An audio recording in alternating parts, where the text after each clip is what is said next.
नमस्कार, स्वागत है आपका। मैं हूं आपके साथ सपना दीपक मंदेशिया। बुलेटिन का आगाज करेंगे बड़ी खबर के साथ। कुरुक्षेत्र से बड़ी खबर, जहां देवी अहिल्याबाई होलकर की 300वीं जयंती, जहां कुरुक्षेत्र की पिपली कस्बे में राज्य स्तरीय कार्यक्रम का आयोजन किया गया है, जहां मुख्यमंत्री नायब सिंह सैनी शिरकत करेंगे।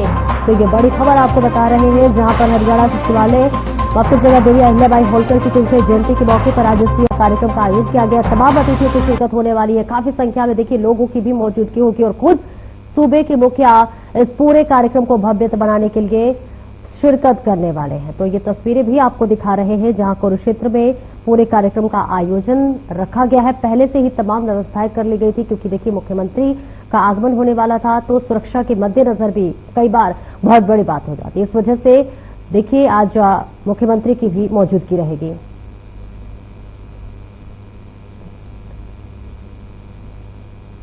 और कुरुक्षेत्र से हमारे संवाददाता विनोद हमारे साथ जुड़ रहे हैं। विनोद, देखिए आज 300वीं जयंती मनाई जा रही है। अहिल्याबाई होलकर की जयंती के मौके पर कार्यक्रम का आयोजन किया गया। मुख्यमंत्री खुद पहुंचने वाले हैं। और कौन कौन साथ में हो सकता है मुख्यमंत्री के, और क्या कुछ कार्यक्रम की जो है अभी तक तस्वीरें सामने आ पाई हैं? मैं आपको बताना चाहूंगा, ये करीब 11 बजे के करीब ये राज्य स्तरीय कार्यक्रम है, इसका शुभारंभ होगा। और इसमें हरियाणा के मुख्यमंत्री 11 बजे पहुंचेंगे और ये कुरुक्षेत्र की जो पिपली अनाज मंडी है, वहां पर इस कार्यक्रम का आयोजन किया गया है। इस कार्यक्रम में राज्य सूचना प्रसारण विभाग द्वारा, जनसंपर्क विभाग द्वारा एक प्रदर्शनी का भी आयोजन किया गया है और प्रदेश भर से हजारों की संख्या में लोग इस कार्यक्रम में शिरकत करेंगे। इस कार्यक्रम के अंदर के 300वीं जयंती के अवसर पर किया जा रहा है। तो इसमें अहिल्याबाई के जो जीवन से संबंधित जो चित्र है और उनकी जानकारियां है, वो लोगों के साथ साझा की जाएगी। बिल्कुल, देखिए मुख्यमंत्री का भी आगमन होने वाला है और ऐसे में सुरक्षा के लिहाज से भी देखिए कई बार व्यवस्थाएं चरमरा जाती हैं, भीड़ भी ज्यादा इकट्ठा हो जाती है। तो उसको लेकर क्या कुछ व्यवस्था किया गया है, और इसके साथ ही ट्रैफिक की भी देखिए क्या कुछ व्यवस्था इस वक्त दिख रही है? ये मैं आपको बताना चाहूंगा कि ये पिपली की अनाज मंडी के अंदर ये कार्यक्रम का आयोजन किया गया और इसमें 2 दिन का प्रशासन इसी सुरक्षा व्यवस्था में लगा हुआ था और बाकायदा इसमें अधिकारियों की और कर्मचारियों की ड्यूटी लगाई गई है और पुलिस विभाग को दिशा निर्देश किए गए और यातायात व्यवस्था सुचारू करने के लिए प्रेरित की गई। बिल्कुल, बहुत बहुत शुक्रिया विनोद, इस महत्वपूर्ण जानकारी के लिए। आप नजर बनाए रखें। और मुख्यमंत्री नायब सिंह सैनी ने शुक्रवार को जिला रोहतक के गांव पहरावर में भगवान परशुराम की जयंती के उपलक्ष्य पर आयोजित राज्य स्तरीय समारोह में बतौर मुख्य अतिथि शिरकत की। इस बीच मुख्यमंत्री नायब सिंह सैनी ने गांव पहरावर में गौड़ ब्राह्मण विद्या प्राचीरणी सभा को कैंपस 3 के शिक्षण संस्थानों के निर्माण कार्यों हेतु प्रदेश सरकार की ओर से मैचिंग ग्रांट देने की घोषणा की गई है। उन्होंने कहा है कि जितना पैसा समाज इन संस्थानों के लिए एकत्रित करेगा, उससे ज्यादा की राशि हरियाणा सरकार मैचिंग ग्रांट के रूप में प्रदान की जाएगी। ऐसे में इसके अतिरिक्त प्रदेश में किसी एक बड़े पार्क का नाम भगवान परशुराम के नाम पर रखा जाएगा।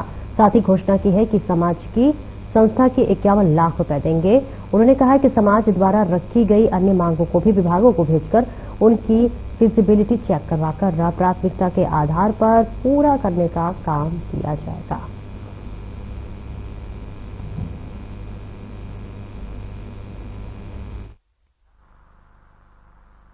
हमारे अरूट जी महाराज, जिनकी आज जन्म जयंती है, जो हिंदू सिख एकता के प्रतीक, अरोड़ा वंश के संस्थापक श्री अरूट जी महाराज की जयंती की भी मैं आप सबको, प्रदेशवासियों को बहुत बहुत हार्दिक शुभकामनाएं और मंगल कामनाएं देता हूं। उनका जीवन समरसता, सेवा संस्कारों का प्रेरक रहा है, जो हमें सामाजिक एकता, सद्भाव और संस्कृति के संरक्षण का संकल्प लेने की प्रेरणा देता है। आइए हम सब मिलकर के श्री अरूट जी महाराज के दिखाए हुए पथ अनुसरण कर समाज को प्रेम, एकता और सौहार्द बढ़ाने का काम करें, ये हमें उनसे प्रेरणा मिलती है। आज एक और महापुरुष जिनकी आज शहीदी दिवस है, ऐसे जिन्होंने कहा भी है कि सरताज शहादत पंचम पातशाह गुरु अर्जन देव जी फकीरा जबर जुल्म के दौर में सूचा ऊंचा या तेरा जमीरा।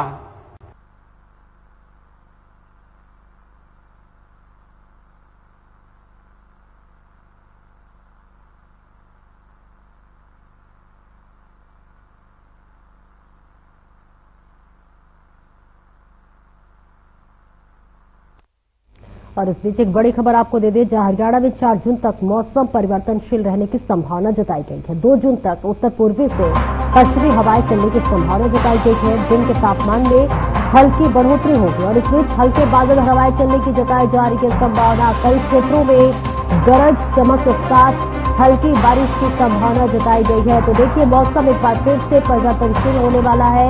अब इसके लिए मौसम विभाग ने देखिए कई जिलों में अलर्ट भी जारी कर दिया है। कई जगह येलो और कई जगह ऑरेंज और रेड अलर्ट भी जारी किया गया है। तो ये बड़ी खबर आपको बता रहे, जहां कई क्षेत्रों में गरज और चमक के साथ हल्की बारिश होने की संभावना जताई जा रही है।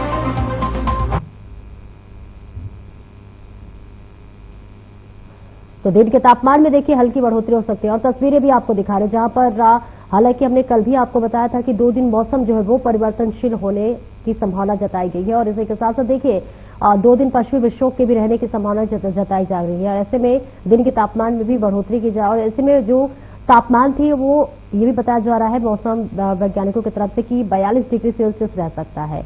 इसके अलावा 2 दिन पश्चिमी विक्षोभ के लिए भी अलर्ट जारी किया गया है। दिन के तापमान में भी हल्की बढ़ोतरी हो सकती है, ऐसा भी अनुमान लगाया जा रहा है। लेकिन 2 दिन जो है मौसम में परिवर्तनशील रहेगा, ऐसा मौसम वैज्ञानिकों का भी कहना है। आपको बताते चले कि लगातार जिस तरह से हरियाणा में गर्मी के तप से लोग तप रहे थे, लेकिन राहत भरी खबर ये आई कि अब बारिश की जो संभावना है वो जरूर जताई जा रही है। दिन के तापमान में भी थोड़ी बहुत बढ़ोतरी हो सकती है, लेकिन इसके अलर्ट बारिश भी, जिसकी इसके लिए अलर्ट जारी किया गया है। और इसके अलावा जो है कई ऐसे जिले हैं जो कि संवेदनशील है, जहां पर अलर्ट भी जारी किया गया है। कई जगह रेड अलर्ट भी जारी किया गया है। तापमान को देखते हुए मौसम वैज्ञानिकों ने कई तरह के देखिए अनुमान साझा किए हैं, जहां पर आपको बताते चले कि हल्की गरज और चमक के साथ कई जिलों में बारिश की भी संभावना जताई जा रही है। और तापमान में भी देखिए हल्की बढ़ोतरी की संभावनाएं जताई जा रही है। तस्वीरें आपको दिखा रहे हैं, जहां पर 2 जून बारिश की संभावना जताई गई है, यानी 2 जून को बारिश हो सकती है। मानसून में भी जल्द दस्तक देने वाला है, मौसम विभाग ने इसके लिए अनुमान जताया। और इसके अलावा देखिए कई तरह की एडवाइजरी भी जारी की गई है लोगों को कि पहले से ही सावधानियां बरत कर रखें। खासतौर से किसानों के लिए कई तरह की दिक्कतों का सामना करना पड़ जाता है। जब अधिक बारिश हो जाती है तो किसानों की फसल भी देखिए बर्बाद हो जाते हैं, जिसके लिए पहले से ही उन्हें अलर्ट रहने के लिए बोल दिया गया है कि तमाम व्यवस्थाएं हैं वो कर लें। और ऐसे में इसके अलावा भी देखिए कई प्रकार के जनजीवन भी अस्त व्यस्त हो जाते हैं जब अधिक बारिश हो जाती है। तो कुल मिलाकर आपको बता दें कि मौसम विभाग की तरफ से जो है मौसम को देखते हुए अलर्ट जारी कर दिया गया है। 2 जून को जो है बारिश की संभावना जताई गई है और ऐसे में मानसून भी जल्द ही दस्तक देने वाला है। हल्की बढ़ोतरी भी देखिए दिन के तापमान में देखने को जरूर मिल सकती है। और आगे आने वाले 2 दिन के लिए पश्चिमी विक्षोभ की भी जो है संभावना मौसम विज्ञान की तरफ से दर्शाई गई है। तो ये तस्वीरें आपको दिखा रहे हैं, जहां पर हरियाणा में 2 जून को बारिश की संभावना जताई गई है।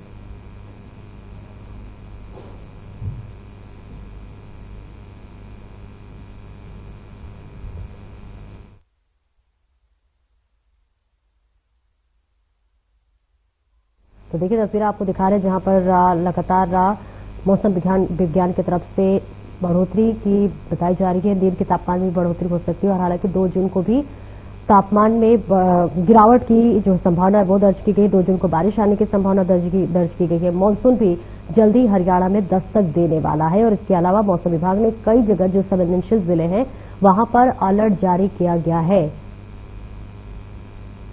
और इसके अलावा भी आपको बता दें कि कई तरह के एडवाइजरी भी लगातार मौसम विज्ञान की तरफ से जारी की जा रही है। और इस खबर पर ज्यादा जानकारी के लिए हमारे संवाददाता हमारे साथ जुड़े हुए हैं। जगदीश प्रजापति हमारे साथ जुड़ रहे हैं और हमारे संवाददाता उमेश भी हमारे साथ जुड़ रहे हैं। जगदीश, सबसे पहले आपके पास आना चाहूंगी।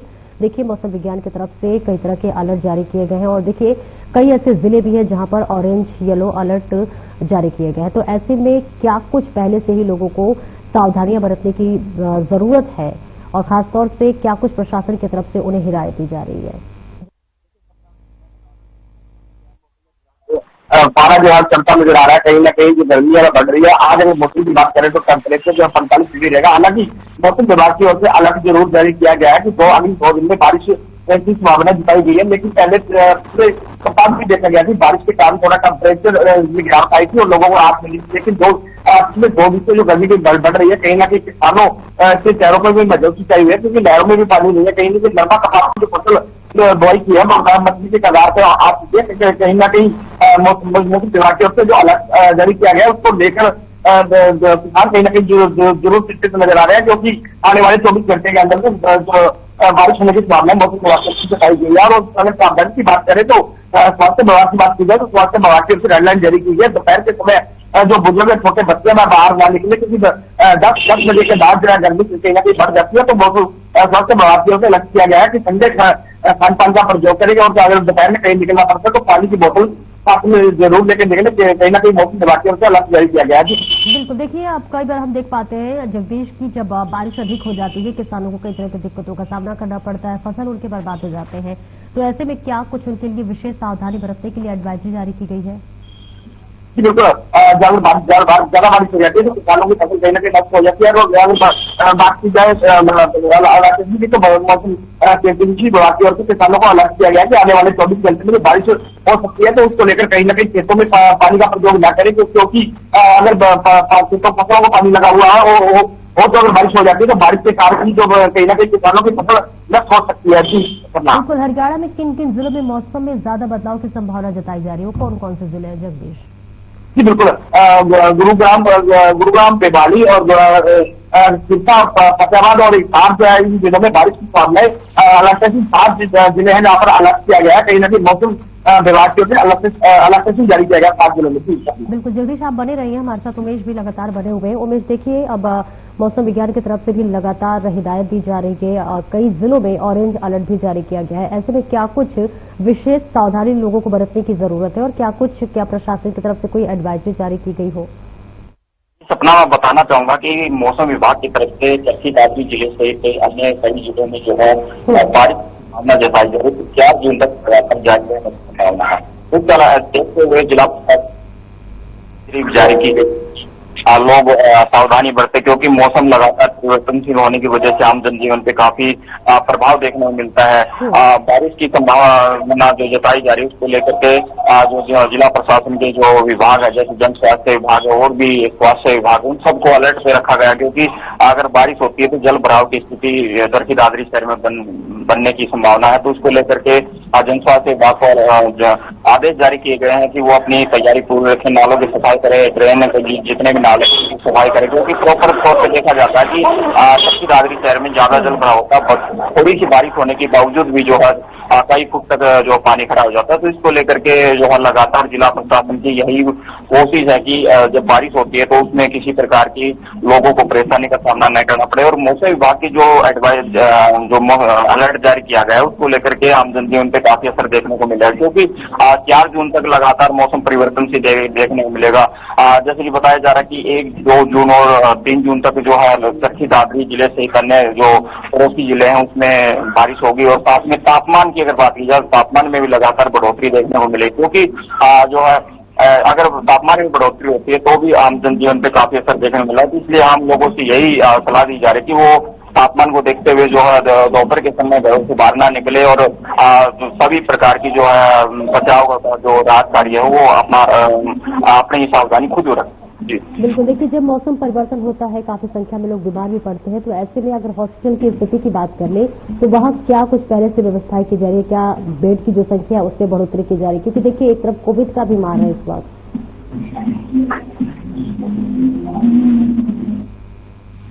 उमेश, आप सुन पा रहे हैं मुझे? जी, आप सुना सवाल मेरा? देखिए उमेश, जब बारिश अधिक होती है या फिर जब मौसम परिवर्तन होता है, कई बार लोगों की जो संख्या है, मरीजों की जो संख्या है, उसमें भी बढ़ोतरी होती है, लोग बीमार पड़ जाते हैं। तो ऐसे में हॉस्पिटल की क्या कुछ स्थिति है, क्या कुछ पहले से व्यवस्थाएं की जा रही है? क्योंकि एक तरफ देखिए कोविड का मार इस वक्त भारत में भी चल रहा है। बारिश के कारण जो है लगातार जैसे कि देखने में आता है कि कई प्रकार की बीमारियां जो है वो फैलने का अंदेशा बना रहता है, जिसके चलते लगातार हॉस्पिटल में मरीजों की संख्या बढ़ जाती है। तो उसको लेकर के स्वास्थ्य विभाग की तरफ से भी पूरी कोशिश की जा रही है कि जो है मौसम परिवर्तनशील होगा उसकी वजह से जैसे डेंगू मलेरिया जैसी जो समस्या लोगों को ना में आए, तो उसको लेकर के लगातार जो स्वास्थ्य विभाग की टीमें वो गाँव में जाकर लोगों को जागरूक कर रही है कि वहाँ पे जो है ज्यादा पानी इकट्ठा न होने दे और मलेरिया और डेंगू से बचाव के लिए अपने सावधानी स्वयं रखें और अगर थोड़ा बहुत भी लक्षण नजर आए तो तुरंत डॉक्टर की सलाह लें और डॉक्टर के पास में इलाज करवाएं। जी बिल्कुल, बने हुए हमारे साथ जगदीश भी लगातार हमारे साथ बने हुए। जगदीश, देखिए मौसम में भी परिवर्तन होने वाला है और अब पश्चिमी विक्षोभ की भी आने की संभावना है, मौसम विज्ञान की तरफ से दर्शाई गई है।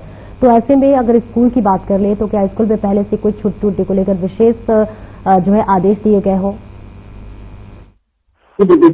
जैसे मौसम में तब्दीली आती है, क्योंकि घर में टेम्परेचर जो बढ़ चुका है, की बात करें तो स्कूलों में 1 जून से छुट्टियां घोषित कर दी गई है। कहीं ना कहीं आज से ही छुट्टियां जो मानकर चले की कल संडे और बच्चे जो है घर में रह रहे हैं, कहीं ना कहीं तब्दील होता है तो बीमारियां जरूर बढ़ जाती है। क्योंकि बारिश आती है तो बारिश की जल भराव होता है, जल भराव के कारण भी मच्छर पैदा होता है। कहीं ना कहीं बारिश के आने से डेंगू और मलेरिया के मरीज ज्यादा हॉस्पिटलों में देखी जाती है। अगर स्वास्थ्य विभाग की बात करें तो जैसे स्वास्थ्य विभाग पूरा अलग नजर आ रहा है और कल भी स्वास्थ्य विभाग के डॉक्टरों से बात रही थी, उनका कहना है कि जैसे देश और प्रदेश में देख रहे हैं कि कोरोना के केस आ रहे हैं, उसको लेकर भी डॉक्टरों की टीमें जो अलर्ट है कहीं ना कहीं तरक्की की तैयारी डॉक्टरों की ओर से कर ली गई है। क्योंकि मौसम अगर तब्दील होता है तो मौसम पूरी होने से बीमारियां बढ़ जाती है। कहीं ना कहीं डॉक्टरों की टीम को भी अलर्ट रहना होता है और एडवाइजरी है जो डॉक्टरों की ओर से जारी की गई है। बिल्कुल, बहुत बहुत शुक्रिया जगदीश इस महत्वपूर्ण जानकारी के लिए। उमेश, आपका भी बहुत बहुत शुक्रिया इस महत्वपूर्ण जानकारी के लिए।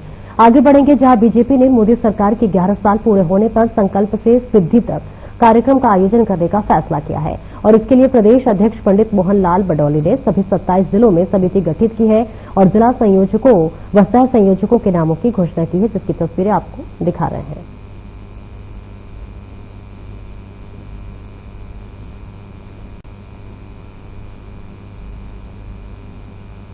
और खबर गुरुग्राम से है, जहां पर एक देश एक चुनाव को लेकर जिला स्तर पर बीजेपी लोगों को जागरूक करने का काम कर रही है। इसी कड़ी में बीजेपी ने अपनी टीम का गठन किया है, जो अलग अलग कॉलेज, यूनिवर्सिटी, संगठन के पास जाकर एक देश एक चुनाव को लेकर लोगों को जागरूक कर रही है। बीजेपी जिलाध्यक्ष पिंटू त्यागी और बीजेपी नेता BR सिकरी ने कहा कि एक देश एक चुनाव विकसित भारत बनाने में अहम योगदान रखता है। इससे न सिर्फ देश में तरक्की होगी बल्कि सरकार के राजस्व का भी नुकसान नहीं होगा। इसलिए बहुत जरूरी है कि एक देश एक चुनाव को देश में जल्द लागू किया जाए और इसी कड़ी में आगामी 1 जून को गुरुग्राम में मैराथन का आयोजन भी किया जा रहा है, जिसमें मुख्यमंत्री नायब सिंह सैनी मुख्य अतिथि के तौर पर शिरकत करेंगे और मैराथन को हरी झंडी दिखाएंगे। जिलाध्यक्ष का कहना है कि इस मैराथन में 3 और 5 किलोमीटर की मैराथन होगी और लगभग 10,000 लोगों के पहुंचने की संभावनाएं हैं। देश के यशस्वी प्रधानमंत्री ने विकसित भारत का जो सपना देखा है, उसके लिए एक राष्ट्र एक चुनाव होना बहुत जरूरी है। देश के संविधान के अनुसार जब पहला चुनाव 1951 और 52 में जब हुआ तो लोकसभा और विधानसभा के चुनाव एक साथ हुए। इसके बाद 1967 में जब सरकारें घिरी, क्षेत्रीय पार्टी बनी, तो उसके बाद में ये सारे चुनाव अलग अलग होने लगे। लेकिन विकसित भारत के लिए ये चुनाव होना बड़ा जरूरी है। अमूमन देश में हर 4 महीने में एक चुनाव होता है, चाहे वो लोकसभा का हो, चाहे वो विधानसभा का हो, चाहे वो किसी क्षेत्रीय पार्टी निगम का चुनाव होता है। और अमूमन ये मान के चलिए कि जब किसी प्रदेश का चुनाव होता है तो मिनिमम जो उसका जो खर्चा, जो बजट रहता है वो 400 करोड़ रुपए के आसपास होता है और जो बड़े प्रदेश है इससे भी ज्यादा उसका रहता है।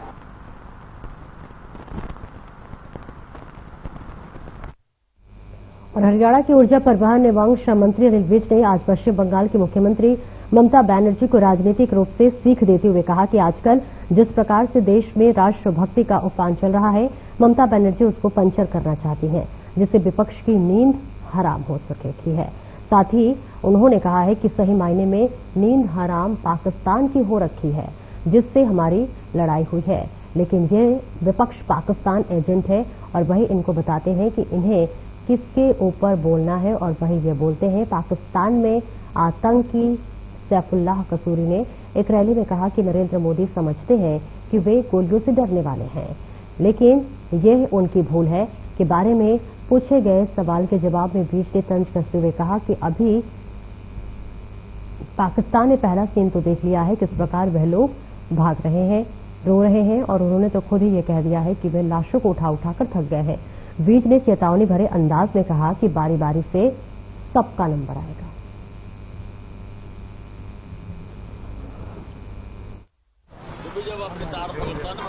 1971 की लड़ाई के बाद जो दोनों प्रमुखों में इधर से इंदिरा गांधी, उधर से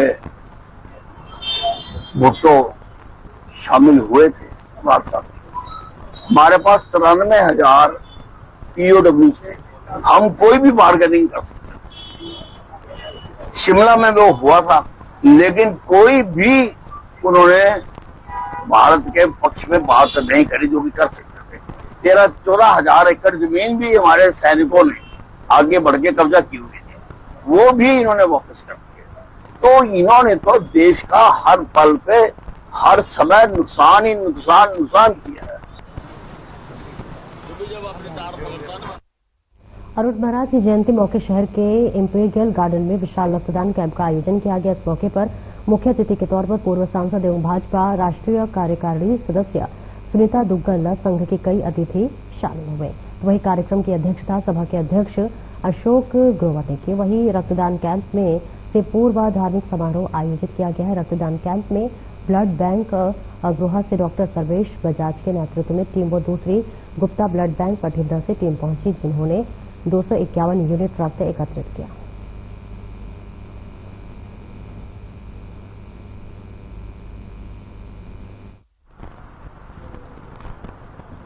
ये अरुणवंश महासभा नदिया के द्वारा अरुण सिंह महाराज जी की जयंती के उपलक्ष्य में कार्यक्रम किया गया है।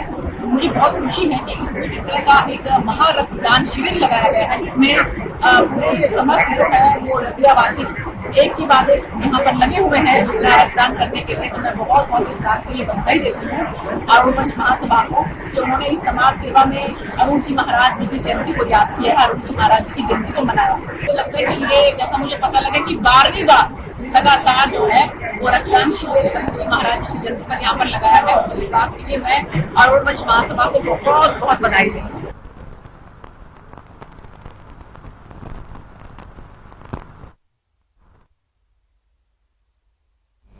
और फिलहाल मेरे साथ इस बुलेटिन में इतना ही, और अब वक्त हो चला है हमारे खास कार्यक्रम डॉक्टर राकेश गुप्ता के साथ प्लस माइनस का।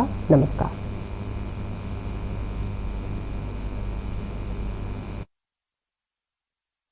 नमस्कार दोस्तों, परमाणु